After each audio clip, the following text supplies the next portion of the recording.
Ha resucitado. Es lo que estamos celebrando en esta mañana, en el día más importante de todos los que creemos en Cristo Jesús. Hay cosas increíbles que nos creemos y cosas que no nos creemos tanto, ¿verdad? Por ejemplo, creemos que hay extraterrestres, cabeza de melón, verde, dedos largos terminados en chupa chups. No, ¿no? ¿Nadie? ¿No? Bueno, alguno mira ahí con cara de... así no, pero... Vale, ovnis. ¿Ovnis? ¿Creéis en ovnis? ¿Creéis que hay probabilidad? Unos dicen que no, otros que sí, algunos que quizás, ¿no? Sobre todo porque últimamente, en los últimos meses, en los últimos años, de repente nos están hablando, se están abriendo la posibilidad de que hay cosas que van muy rápido y que aparecen y que desaparecen y que hay personas respetables que están diciendo que es verdad, que lo han visto. No creíamos en los ovnis, pensábamos que eran reflejos, satélites, etcétera, etcétera. Pero de repente ciertas personas, ciertos testigos respetables empiezan a decir que ellos han visto ciertas cosas. Antes los ovnis eran una excusa, ¿no? Llego tarde y me ha abducido un ovni, ¿no? Era la excusa perfecta, ¿no? Pero de repente, en los últimos años, hasta el ejército americano empiezan a decir, pilotos de cazas militares, pilotos convencionales, que hay ciertos objetos que hacen ciertas maniobras a ciertas velocidades que humanamente, por máquinas creadas por hombres, no pueden ser. Entonces, cuando se empiezan a sumar un testimonio tras otro de personas respetables que te lo dicen con coherencia, que no están un poco cucu, ¿sabes? Que están un poco pirados, sino personas normales que además tienen cierta respetabilidad, empiezas a por lo menos abrirte a la posibilidad. Te empiezas a pensar, oye, puede que haya algo así. La suma de testimonios, mientras más haya, mientras más respetables, mientras más coherentes sean sus relatos, nos abren a la posibilidad de ciertas cosas que en principio nos parecían increíbles. Imaginaos que alguien dice, Pedro Solbes, ¿sabes quién es Pedro Solbes? Expresidente del gobierno con el PSOE. Falleció el 18 de marzo de este año. De repente alguien te dice, he visto a Pedro Solbes resucitado. ¿Te lo crees o no te lo crees? No nos lo creemos ninguno, ¿verdad? Pero de repente te llega gente normal y te dicen dos personas totalmente normal que caminó con ellos hace un mes 12 kilómetros y se comió un bocadillo. Te viene otras 12, 13 personas que dicen que han venido un par de veces a comer a su casa y que lo han tocado y que han hablado con él. Algunos más dicen que se fue de pesca con ellos y que ha estado hablando mientras comían una barbacoa y él les había hecho un postre de miel. Además, 7 mujeres en 2 ocasiones dicen haberlo visto y hablado con él. Y después más de 500 personas durante más de un mes empiezan a decirte que lo han visto, que han comido, que han tocado. ¿Te empiezas a abrir la posibilidad? No. Algunos me dicen que sí, pero en el fondo, no. Pero te digo una cosa más. Imagínate que Ortega Smith, ¿sabes quién es Ortega Smith, no? Vox, dice que ha visto a Pedro Solbes, que le ha convencido y ahora se mete en Open Arms a rescatar inmigrantes. ¿Te lo empiezas a creer o no te lo empiezas a creer? Ya de repente te empiezas a abrir la posibilidad. A ver, no quiero comparar al PSOE con el cristianismo y a Vox. Simplemente busqué a una persona que había fallecido hace poco tiempo, ¿vale? No cojáis cosas donde no hay, ¿vale? A veces os agarráis alguna palabrita que digo y el resto de lo que he dicho os lo aplicáis de alguna forma, de repente he dicho algo que no tenía que haber dicho. Solo estoy diciendo que cosas increíbles, cosas que no pasan, de repente, cuando un número continuado de personas que tienen cierta coherencia, que no parecen grandes fanáticos, sino parecen gente como tú y como yo, te dicen que realmente algo increíble ha pasado, pasa de ser totalmente imposible a por lo menos abrirte a la posibilidad de que algo así extraordinario haya pasado. Porque en principio, que un evento solo pase una vez no quiere decir que sea imposible, ¿o no? ¿O todo tiene que pasar varias veces para que sea posible? No, ¿verdad? En principio no tiene por qué ser así. Entonces, cuando se acumulan evidencias, cuando ves a gente totalmente cambiada, que son capaces de describir y detallar lo ocurrido y defenderlo a pesar de las críticas, de la ridiculización, del martirio, si pasase hoy en día, del martirio mediático, y que ahora con sus vidas cambian las cosas y cambian la sociedad, entonces deberíamos empezar a pensar, oye, puede que esto sea verdad. Y eso es lo que me gustaría decir que es exactamente lo que pasó.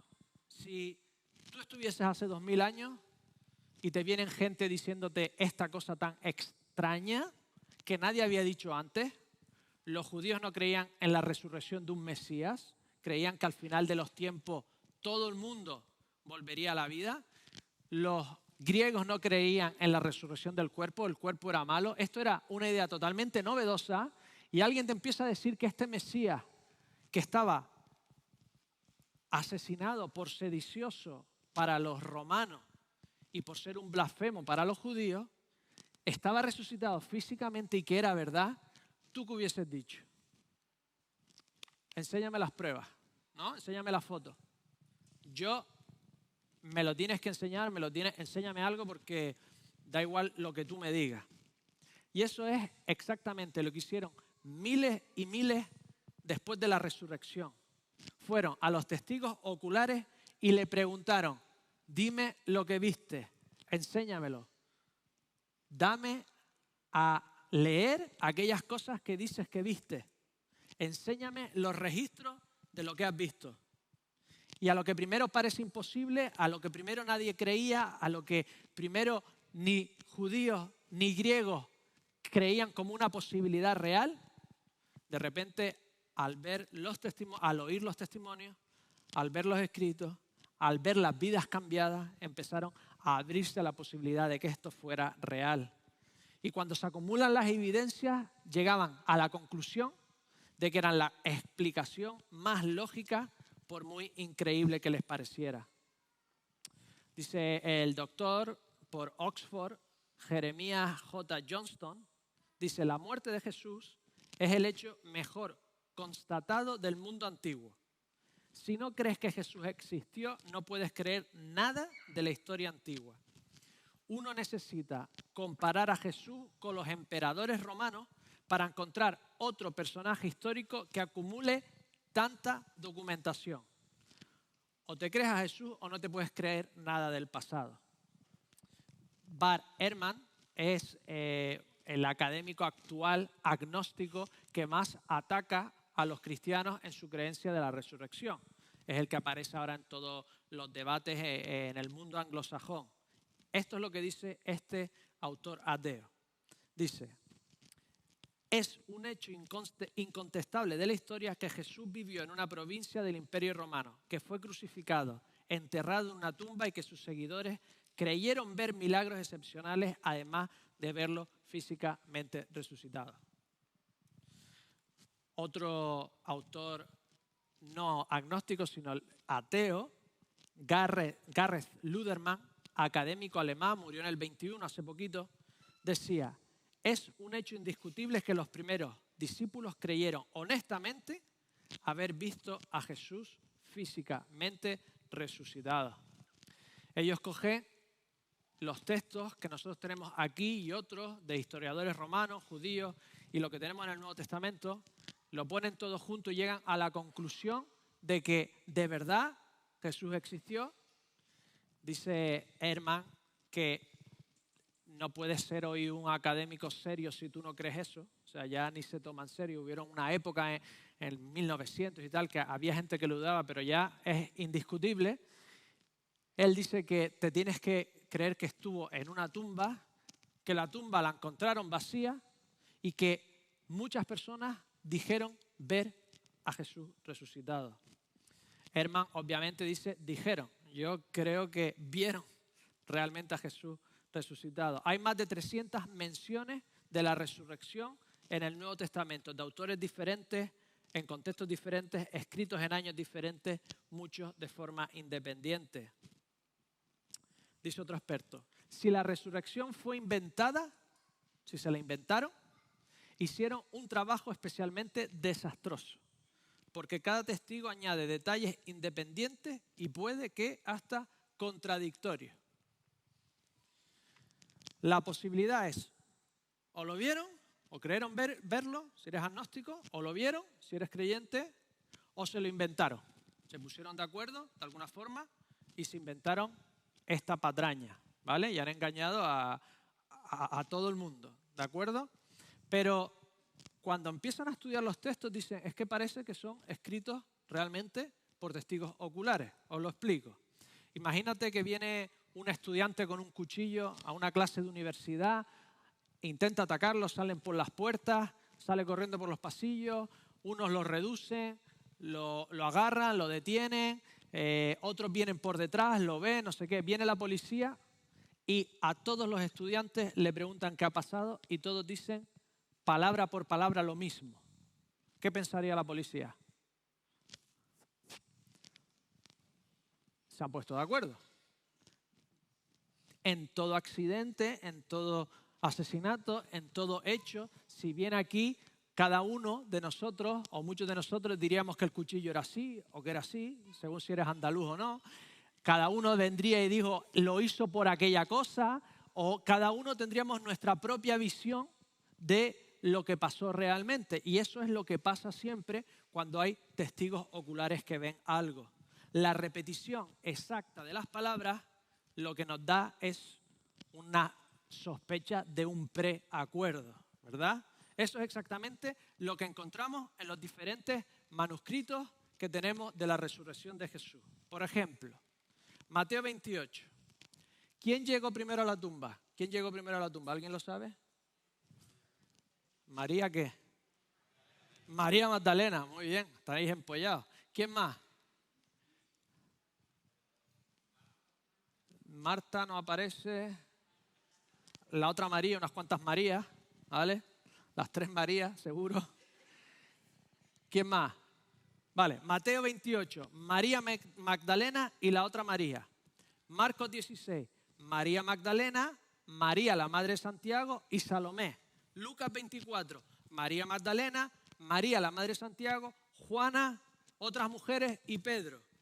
Juan 20, María Magdalena, Simón Pedro y el discípulo amado, Juan. Si me pongo de acuerdo, ¿qué hacemos? Si nos queremos inventar una religión, ponemos las cosas bien, ¿no? Tenemos que ponernos de acuerdo, ¿no? Estos relatos son contradictorios. En cierta forma son contradictorios. ¿Se pueden haber pasado todos a la vez? Pues sí, porque viene gente y yo me acuerdo de uno, tú te acuerdas del otro, etcétera, etcétera. No hay incongruencia fatal que digas tú es mentira. Se puede ver de alguna forma. Si te quieres inventar una religión hace 2000 años, sería más fácil ponerte de acuerdo para inventarte algo. No para decir los hechos principales pasaron esto. Estos se ponen todos de acuerdo, los hechos principales es que resucitó, ¿vale? Pero después cada detalle, cada texto, cada autor va acordándose, escribiendo más o menos lo que se acuerda. Si te la quieres inventar, oye, te sientas, te pones de acuerdo con tus amigotes y te inventas un relato de lo que ha pasado. Esa sería la mejor forma de convencer a la gente de la época. Tendrías tú que pensar en la época, hace 2000 años. Oye, dentro de 19 siglos van a empezar a creer que es mentira lo que dijimos. Así que vamos a poner diferentes relatos para que crean que al ser diferentes son verdad. ¿Me entiendes la sofisticación que tenías que tener hace 2000 años para hacer eso? Para empezar a decir, dentro de siglos, empezarán a estudiar si esto es verdad o no es verdad. Además, ¿para qué poner a mujeres viéndolo primero? María Magdalena, todos están de acuerdo. ¿Para qué poner a María Magdalena, que tiene cierta reputación? En los tribunales, las mujeres no tenían el peso que tenía un hombre, por ejemplo. Yo pondría un hombre si me lo quiero inventar, ¿no? ¿Por qué poner a los discípulos muertos de miedo, huyendo, uno medio desnudo, se queda medio desnudo, escondidos en una habitación? ¿Por qué poner a uno de los 12 de los pilares dudándolo todo? ¿Por qué inventarse una aparición física de Jesucristo cuando si tú dices que te ha aparecido espiritualmente, todo el mundo le parecería hasta posible? Me explico. Los judíos creían que los grandes, las personas piadosas, ya estaban de alguna forma con Dios. Abraham, David, etcétera, etcétera. Los romanos, los griegos, creían que tú te morías y podías ir al universo perfecto, lo físico, lo malo se quedaba aquí, y lo perfecto te unías a alguna cosa espiritual. Ya lo de los dioses en el panteón no se lo creían mucho, pero pensaban que había un estrato espiritual. Tú eres cristiano y te quieres inventar una religión, ¿vale? ¿Cómo te inventas tu héroe? ¿Que lo ves aparecido en espíritu o en carne y hueso? Si te la quieres inventar, en una sociedad que las cosas van muy lentas, ahora envías un Twitter y de repente tienes 2.000 millones de seguidores y creas una nueva tendencia de dieta mediterránea pasteurizada. ¿Verdad? En un segundo cambias, todo el mundo empieza a tomar zumo pasteurizado. Lo acabo de inventar. Pero ¿me entendéis que hace 2000 años las cosas iban muy lentas? Los reinos se cambiaban muy lentamente, las políticas, las dinastías, las cosas, los imperios duraban siglos. Inventarte algo creyendo tú que al principio te van a matar pero que después va a triunfar, tienes que tener un grado de, una perspectiva, un grado de sofisticación. Por eso, ateos, agnósticos y creyentes creen sinceramente que los relatos que tenemos hoy aquí es la mejor aproximación a lo que pasó hace 2000 años. Si eres agnóstico, crees que la parte sobrenatural la quitas, pero todo lo demás te lo quedas. Los lugares, los hechos, las personas, ya todo el mundo cree que fueron reales, que existieron, que escribieron. Las cosas sobrenaturales, pues creen que son alucinaciones, personas que creyeron ver a alguien porque querían verlo. 1 de cada 8 en el Reino Unido dice que ha visto de alguna forma a su ser querido muerto. Ninguno cree que ha resucitado. Todos creen que le ha venido a dar un mensaje para decirle que está bien o para confrontarlo. Ninguno. Pero eso es lo que creen los agnósticos. Pero creen que los textos que tenemos son los mejores testigos de lo que pasó hace 2000 años. Las fuentes romanas que escribieron en contra del cristianismo atestiguan que los seguidores de Jesús murieron por defender el hecho de la resurrección. Los 11 apóstoles asesinados, Juan lo envenenan, no se muere, mala hierba nunca muere, lo meten en la isla de Patmos, creo que se llamaba, donde escribe Apocalipsis, y miles de otros cristianos son perseguidos. Es una creencia ilegal por 250 años.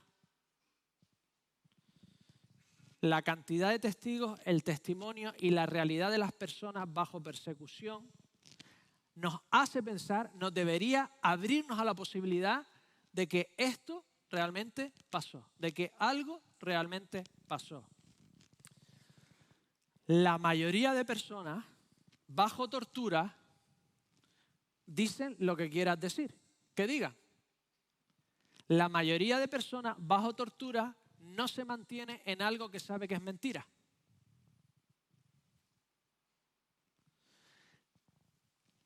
Ver todas estas cosas sube la probabilidad de que eso realmente pasó, de que Jesucristo realmente fue resucitado. Y el vuelco más extraordinario. La persona de las más respetadas, tanto en Judea como en los círculos romanos. Era ciudadano romano. Ciudadano romano es como estar en aquellos que cobran más de 300.000 euros al año. No sé exactamente cómo decirlo, pero era gente importante, eran gente famosa, era gente con dinero, era gente con seriedad. Un ciudadano romano llamado Saulo de Tarso escribe 1 Corintios 15, que es lo que ha leído Michael. 1 Corintios 15, según Ludermann, el autor ateo alemán, fue escrito hacia el año 30-33. ¿Cuándo murió Jesucristo? 30-33, más o menos. ¿Vale?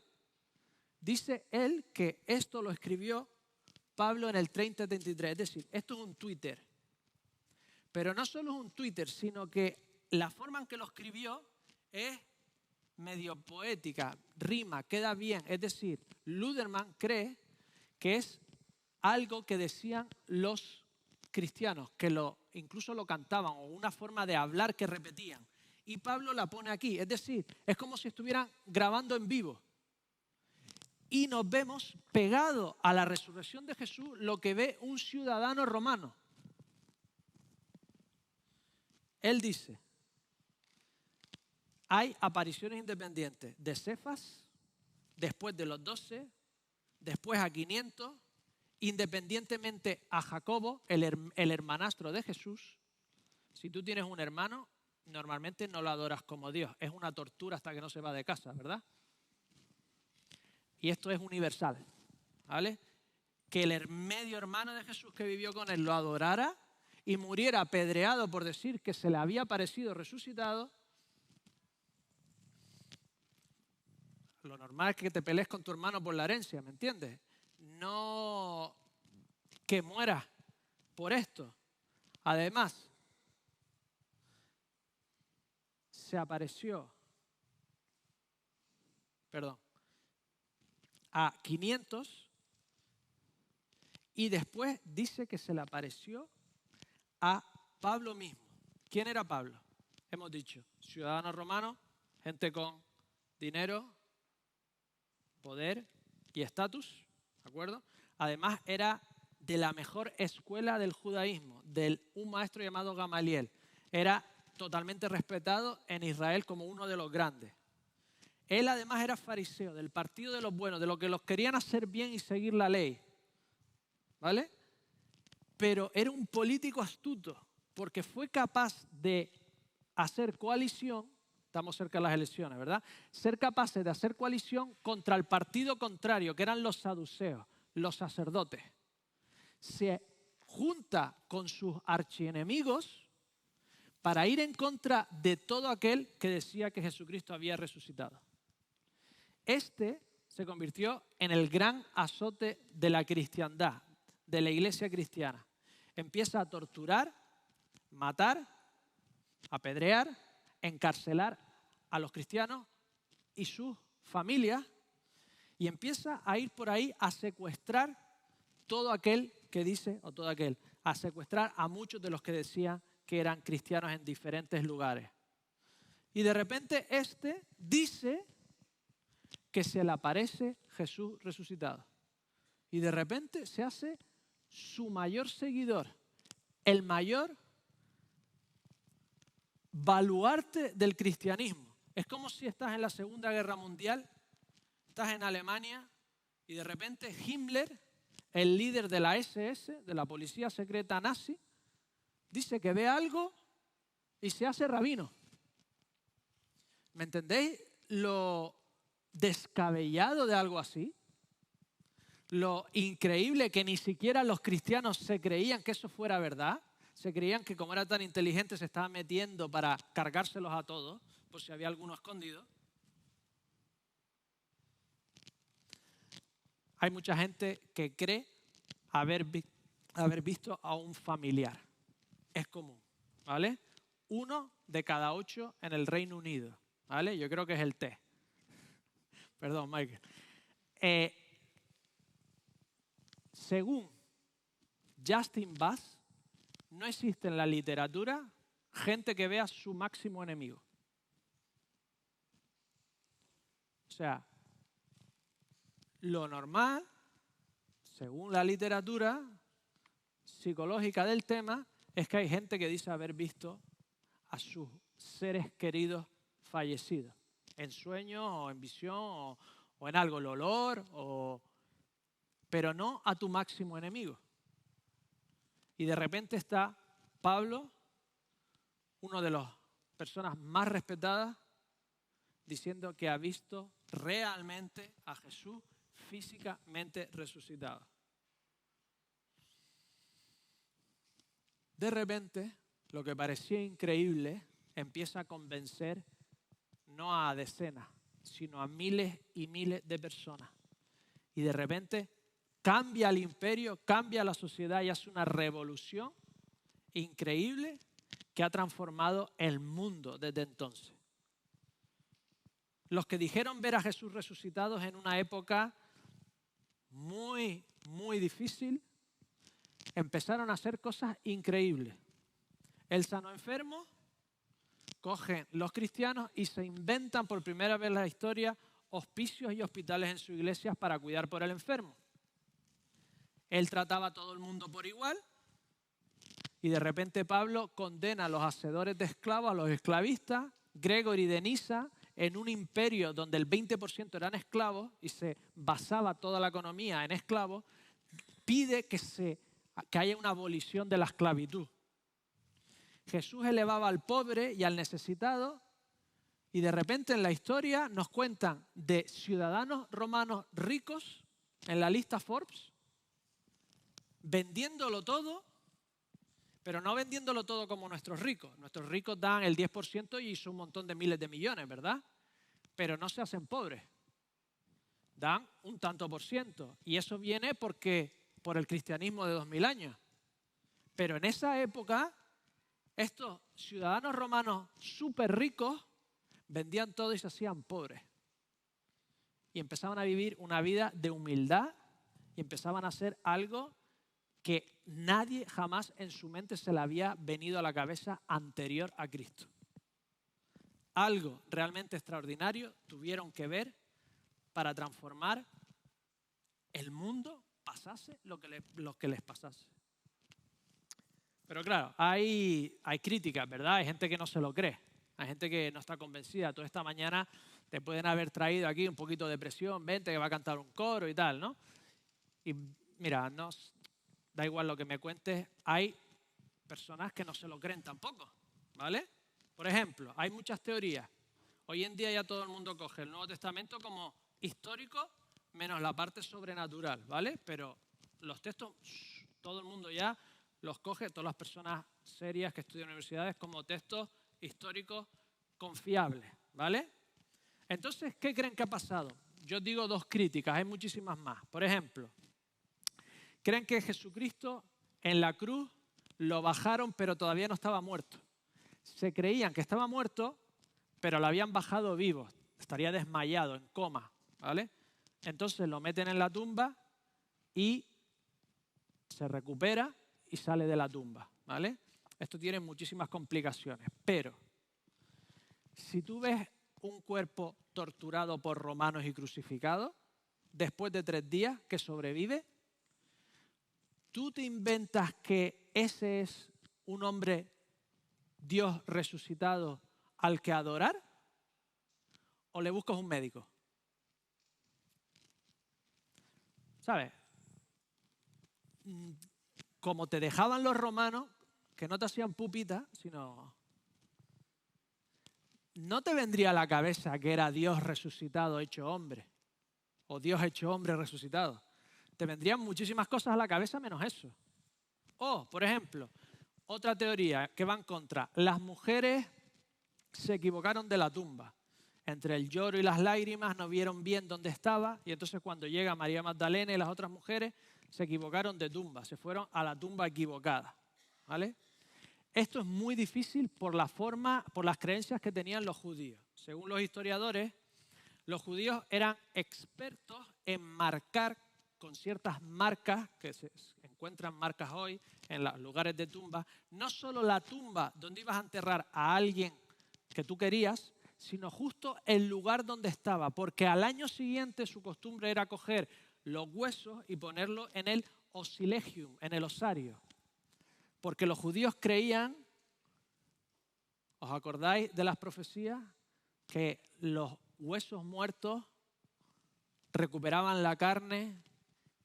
Al final de todo, cuando Dios venía a arreglarlo todo, iban a resucitar. Tenían una obsesión, una reverencia, casi una superstición, casi, de conservar, saber dónde estaban y conservar los huesos de personas queridas. Es casi imposible que con esas costumbres, esas creencias, se equivocaran de sitio o de tumba. Pero la mayor crítica la ha hecho mucha gente, es de Bart Ehrman, que es esta. Da igual que haya testigos, da igual que Pablo se convirtiera, por muy sorprendente que sea, da igual que la sábana santa sea real, da igual lo que quiera, que los hombres no resucitan. O sea, da igual lo que me cuentes, que las personas no resucitan. ¿Conocéis algún resucitado? Los humanos son reanimados. Los humanos pueden ser reanimados después de unos minutos, ¿verdad? Pala, epinefrina, no lo sabemos ya de las películas, ¿no? Pum, lo reanima, ¿vale? Le llamamos resucitación, pero es una reanimación. Puedes despertar de catalepsia o de estados de coma, pero no resucitan. Un humano muerto 3 días no vuelve a la vida glorificado en un cuerpo humano, pero con capacidades de aparición y desaparición. Y que haya estado apareciendo y desapareciendo en los últimos 2000 años y que muchas personas lo digan. Los humanos no hacen eso, ¿sí o no?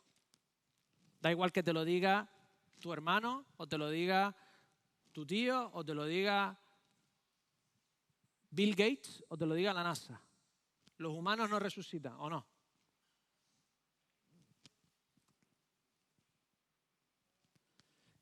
Pero los humanos no vuelan, ¿sí o no? Inténtalo. Los humanos no respiran debajo del agua, ¿o no? Inténtalo. Ahora, si yo te digo que un humano está subido en un dron, ¿puede volar? ¿Un avión? Si yo te digo que un humano tiene una botella de submarinismo, ¿puede respirar debajo del agua? Lo que estamos planteando en esta mañana no es que Jesucristo humano resucitó, sino que Jesucristo era Dios hecho carne. A la ecuación humano igual a resucitación o resucitar, imposible. Pero cuando le metemos Dios hombre igual a resucitar, oye, casi no resucitar es lo imposible. ¿Puede la muerte matar al origen de la vida? ¿Cómo puede el originador del ADN no poder vivificarlo? ¿Cómo puede el creador de todo ser sometido por el maligno que fue creado por él?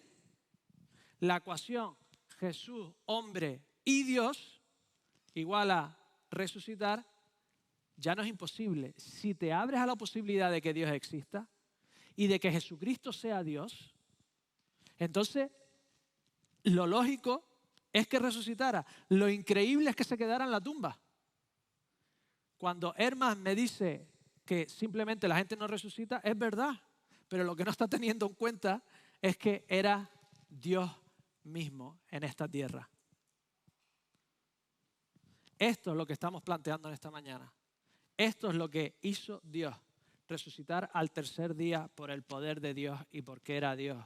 Y Él es el que nos promete que todo aquel que en Él cree también resucitará. Así que concluyo con estas ideas. Cuando tú consideras a Jesús, que hizo cosas increíbles, los historiadores creen que algo hizo, porque ni siquiera los que se oponían, los que lo mataron, dijeron que no lo hizo. No hay nadie que hubiese dicho en la época que Jesús no hizo milagros, pero que era un blasfemo y lo colgaron. ¿Vale? Ni siquiera los que iban en contra de él dijeron nada en contra de él de acuerdo a los milagros. O sea, hizo milagros increíbles. Dijo cosas tan extraterrestres como ama a tu enemigo. Ama a tu enemigo. ¿De dónde viene eso? Cuando encontramos a un ser así, tenemos que abrirnos a la posibilidad de que de verdad no fuese solo humano.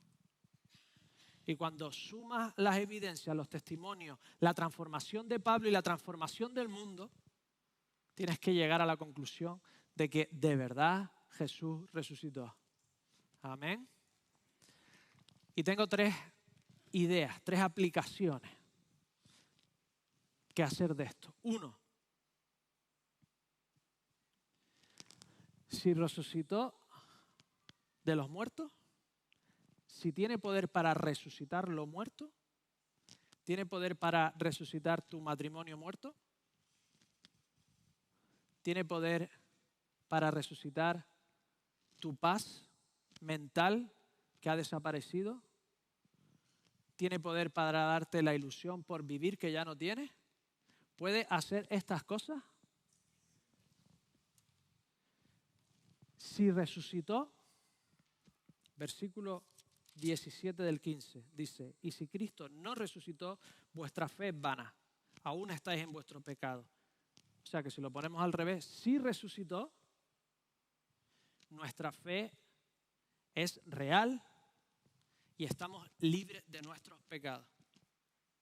Puedes ir 20.000 años al psicólogo o caminar de rodillas 500 kilómetros, que no hay nada como saber, sentir y experimentar el perdón real de Dios en tu vida. Todas esas cosas que tienes, que te cargan, que te angustian, que se repiten en tu mente, todas esas cosas buenas que no has hecho, todas las malas que has hecho, todo ese cúmulo que intenta uno decir que no es nada, que no pasa nada, y todos en el fondo sabemos que estamos cargados de algo que nos hunde y que nos pega al suelo. Si Cristo resucitó, todo lo dejó en la muerte y ahora vive y te puede dar a ti vida eterna. Y si un humano resucitó, para siempre, Él es la solución final a la muerte humana. Él es la solución final para ver a mi padre fallecido, a mis sobrinos que nunca vieron la luz, la solución final y gloriosa para todos los que tienen el coraje de mirar los hechos y pedirle a Dios que si es real, se muestre en sus vidas. Porque Jesús dijo, y hay una cosa que nadie le ha escuchado jamás. Cuando Jesús habla, nadie jamás le ha escuchado decir. Puede decir no es Dios o tenía cosas raras, pero ninguno jamás le ha dicho que es mentiroso. Nadie que lea a Jesús dice ser un mentiroso. Nadie. Mira lo que dijo. Yo soy la resurrección y la vida. El que cree en mí, aunque esté muerto, vivirá. Y todo aquel que vive y cree en mí, no morirá eternamente. ¿Crees esto? Él nos ha prometido que todo el que es transformado por su vida vivirá para siempre. Y Él transforma vidas. ¿Crees esto? Oremos. Dios de los cielos, gracias porque no viniste aquí y te fuiste sin dejar nada escrito, sin dejar ninguna evidencia. Gracias, Señor, por dejar miles de vidas transformadas, Señor. Gracias por transformar durante estos 2000 años, vida tras vida de personas que lo tenían todo perdido, personas que vivían de la peor forma posible, personas que vivían tan bien que creían que no necesitaban nada, Señor. Te doy las gracias, Señor, porque has dejado testimonio fehaciente de que todo esto es verdad. Señor, te pido que si alguien aquí en esta mañana no te conoce, de verdad te busque y de verdad busque la realidad y la verdad de si estás ahí, le hables a su vida. Señor, toca el corazón de todos nosotros. En el nombre del Señor Jesús. Amén.